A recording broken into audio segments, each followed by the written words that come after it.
ലോലോ പോവല്ലേ ഒരു ചമ്മന്തിയുടെ കാര്യം പറയാൻ വന്നതാണേ.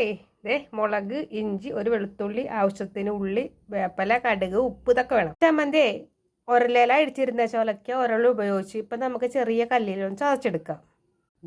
ചമ്മന്തി ഇടിച്ചെടുത്തിട്ടുണ്ട് കല്ലേല കേട്ടാ. ഒരു 83, 90, 95 കാലഘട്ടങ്ങളിൽ ഈ ചമ്മന്തി എല്ലാവരും സജീവമായി തിന്നിരുന്ന വെച്ചാണ്ട് ഇപ്പൊ ആൾക്കാർക്ക് പറ്റും. ചട്ടിയിലോട്ട് ഇച്ചിരി കടുക് ഇട്ട് കൊടുക്കുക. അതിനകത്ത് അങ്ങോട്ട് മൊഴി പലരും ഒരു പഴയ കാലം ഓർക്കും. അപ്പേ അങ്ങോട്ട് പോകുമ്പോ നിങ്ങൾ ഒന്ന് കമന്റ് ചെയ്യണോട്ടോ. ഇത് എത്ര പേര് കഴിച്ചിട്ടുണ്ടെന്ന് അറിയാനുള്ളതാണ് കേട്ടോ. ആഗ്രഹം കൊണ്ടാണ്. ഫോണായിക്കോർ ലൈക്ക് ചെയ്യാൻ മറക്കണ്ട.